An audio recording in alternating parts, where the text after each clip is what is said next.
I'm very good at sort of intuitively figuring out what makes people tick and what drives them. And I quickly identified that social justice warriors were sort of hurting and wanting everyone else to hurt like they were. When I very first started doing my speeches, because it was something I had felt myself, but only as a child. I had grown out of it, and clearly they had not grown out of it. Right, right. But I saw in them that same sort of petty, vengeful, vindictive desire to make the world burn because they were hurting, that I had felt myself as a 13, 14, 15-year-old. And so I understood them. And that's why I was able, and still am able, like nobody else, to get under their skin. Because I get what makes them tick in a way that not many other people do. Because none of the other conservatives who are sort of, withering, or contemptuous of them actually understand where they're coming from like I do, which is why they hate me like they hate nobody else. Right. Well, because part of the thing that's so strange about you is that by all rights, you should be on their side. I should be one of them, really. I ought to be. Right, right. That's right. Logically speaking, that would be your natural resting place. And so it is one of the things that, well, I also thought right from the beginning that was one of the things that put you in terrible long-term danger of, encountering a scandal that would do you in. I mean, it just seems so improbable to me that you could weather that degree of, and that's what I mean by the paradoxical combination that you bring to the situation. It's too many contradictory things to maintain themselves, regardless of your psychological integration or lack thereof. I mean, I think I'm pretty well adjusted now, but I think perhaps another reason that this career stuff just doesn't bother me is that I don't work in the same economy that a lot of other people do, in the prestige economy. You wanted prestige when you asked Cambridge for that fellowship, and you sort of invited that little embarrassment on yourself because you asked for it. Because although you declared well, war, they said I asked for it, but that wasn't exactly. Well, if you didn't, you didn't. But you declared war on a class of institution, a higher education, to then ask for or expect or be pleased to receive baubles from institutions that you had declared war on, struck me as very odd and obviously destined for, a mess. That's an interesting point. And it's because a moment of like false optimism. I don't think it's false optimism. I think it's because you still live in the prestige economy, because I think that stuff matters to you. And I think that you'd probably prefer to see these institutions fixed and to have a prestigious place within one of them, rather than to see them burnt to the ground, as so many conservatives and progressives seem to want. They just want to tear up higher education. I don't think you want that. I think you want to fix it, and I think you want to be a crown. Well, I think generally speaking, that fixing things is better than burning them to the ground. Well, I think you want to fix them, and I think you want to be one of their crown jewels, and I think you operate in the prestige economy in a way that I simply don't. And that gives me power, because I don't care. I don't, that's sort of like a scandal from which you will not recover. Is there somebody in polite society who will invite me to a dinner party, who won't invite me to a dinner party now, who would have in January 2017? No. Is there a TV show that will have me on, that won't have me on now, that would have in January 2017? No. I mean, I had a blip on Bill Maher because of the college tour. But there was no hope in hell, no way in hell I was ever going to get a TV show or anything like that, because unlike you, I can't bite my tongue. And, you I think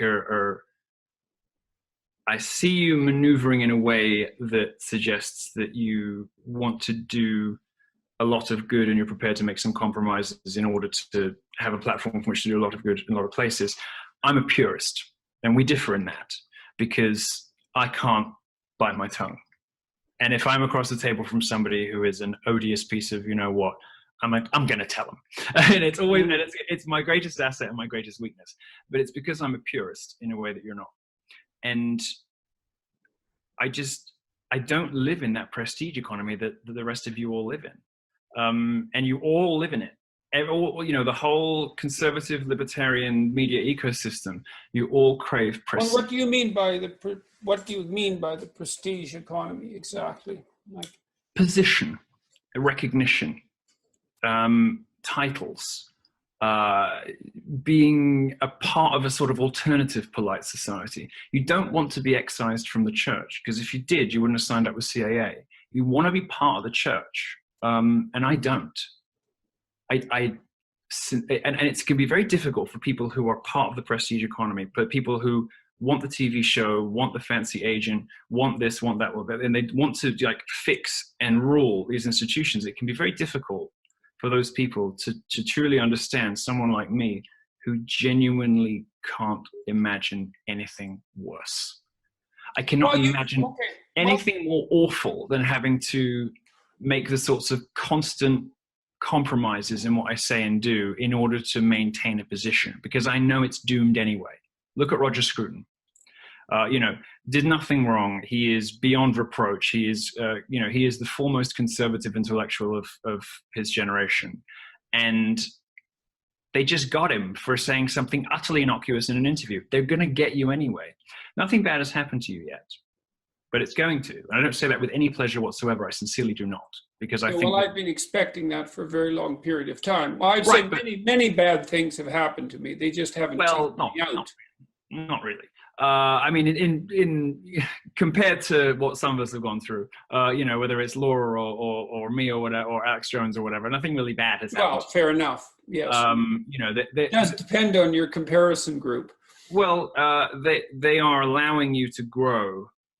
I'll tell you what they're doing with you, what they did with me, which is you allow this phenomenon to blossom up to the point you cannot bear it any longer, and then you crush it.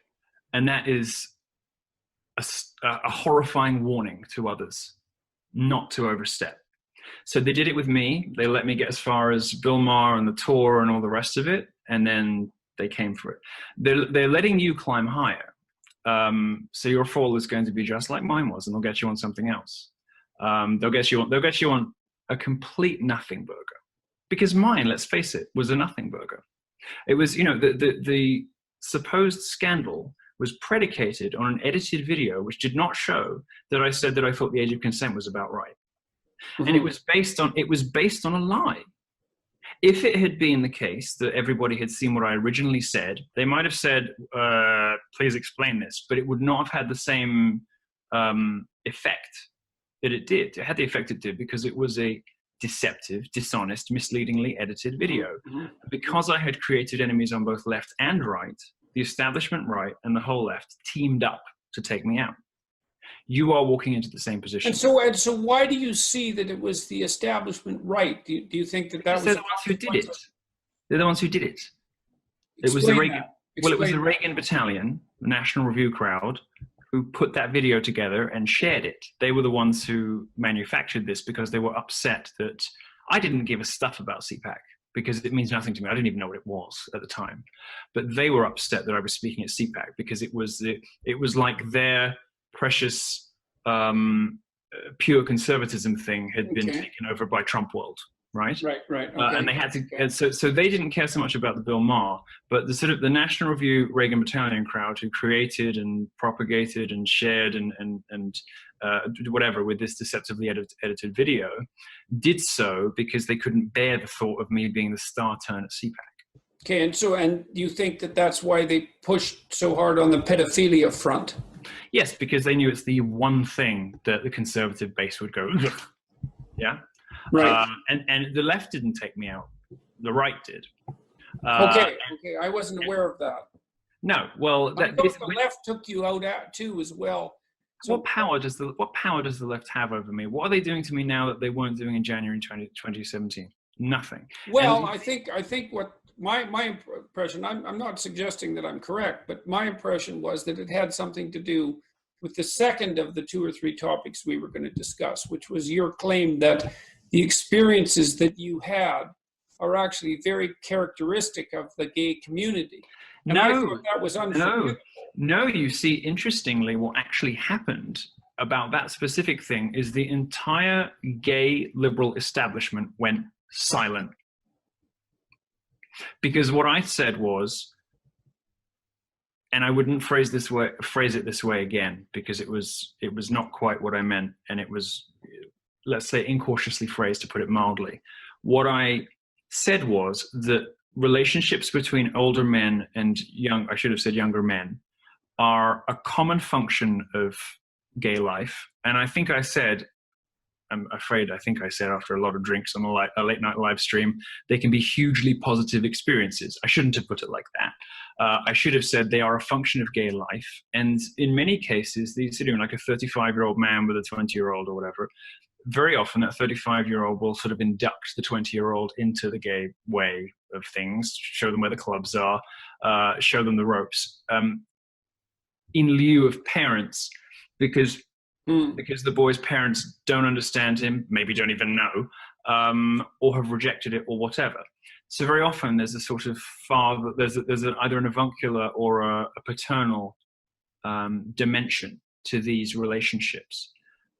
On that point, and indeed throughout the whole controversy, the gay left went silent. And February 21st, 2nd, and 3rd, 2017, gay journalists were nowhere to be found in America because they did not want to have that discussion because they know it's true.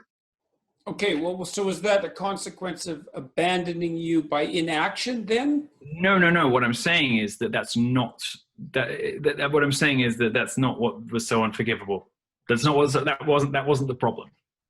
Okay, so then, well, in that case, then I guess it's a matter of not so much the difference in age, but the difference in when that age difference starts. So let's say, well, 34. So we've had a conversation so far, which has presumed that the contents of what I said was important and that we should dissect it. This is a mistake, because it doesn't matter what I said. It doesn't matter whether I was right to say it or what the nuances or vagaries are of a particular statement that I say is deceptively edited here or whatever. It doesn't matter. Narrative was established and it was repeated by right and left, and the person was ejected from public life and from whatever, right? This is what's going to happen to you. This is what's going to happen to Ben. This is what's going to happen to Dave Rubin. Because nobody stood up for me, the playbook became established. And now that is your fate, all of you. That's how you're all going to go out. And it doesn't matter what you say. It doesn't matter what the subject was. Doesn't matter what the incautious phrase was. I mean, Candace Owens, it could have happened to her recently with her she tripped over herself saying something about Hitler, and there was a sentence that I'm sure she would phrase differently a second time. Everyone sort of knew what she meant, but it could, if the stars had aligned, have done to her what happened to me in February 2017. The content doesn't matter. It was the fact that the left and right decided to take this person out, and any pretext would have done fine. So we've had a discussion sort of talking about, well, what was it you said that was so unacceptable? Nothing. It was me. We will make America great again.